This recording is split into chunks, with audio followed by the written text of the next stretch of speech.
এই গরমের দাবদাহে রীতিমতো মানুষ গৃহবন্দী হবার উপক্রম।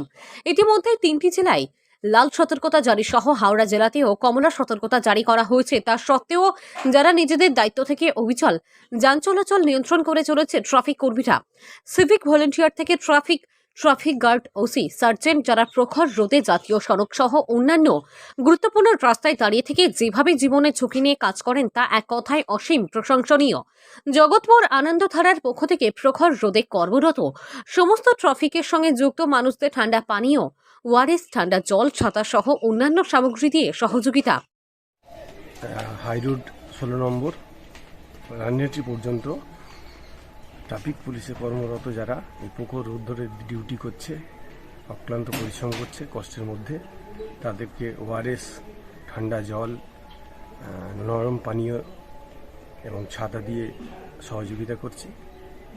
সাধারণ মানুষকে সচেতন করতে এবং ট্রাফিক পুলিশের এই সমস্ত সহযোগী এবং সহযোদ্ধাদের সম্মান জানাতে আজকে আমাদের এই উদ্যোগ।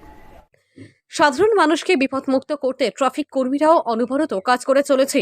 রোদ, বৃষ্টি, ঝড় উপেক্ষা করেই রাস্তায় থাকেন এই মানুষগুলি। সেই দিক থেকে এই গরমেও নিজেদের দায়িত্ব পালন থেকে অনার ট্রাফিক কর্মীরা। সেই সময় এমন কাজ সত্যিই প্রশংসনীয়। এই যে প্রোগ্রাম মোড়ে মোড়ে ট্রাফিক কোল্ড ড্রিঙ্কস এবং ছাতা দেওয়ার যে প্রচেষ্টা আমার খুব ভালো লাগলো। আমি সামনে থেকে দেখলাম এবং বিশ্বাস করলাম যে হ্যাঁ, এই ধরনের প্রচেষ্টা নেওয়া যেতে পারে এবং এটা খুবই আনন্দদায়ক এবং শুভকর প্রচেষ্টাই করেন। আপনার নাম? আমার নাম গোপীনাথ দুয়ারি। আমি বাজমন সার্কুলের অন্তর্গত আগারমানি এইচএস প্রাথমিক বিদ্যালয়ের একজন প্রধান শিক্ষক। এটা জায়গাটার নাম কি? জায়গাটা এখন এটা হচ্ছে যে Nimdighi bus stand. Thank you. তাই সাধারণ মানুষ ট্রাফিক দায়িত্বে কর্মরত কর্মীদের সকলের প্রতি যাতে শ্রদ্ধাশীল হন এবং আমাদের মতো আরও সংস্থা, ক্লাব, সংঘ, মানুষজন এভাবেই সহযোগিতা করে এগিয়ে আসা প্রয়োজন। হাওড়া থেকে রাকেশ মাইতির রিপোর্ট, লোকাল 18 বাংলা।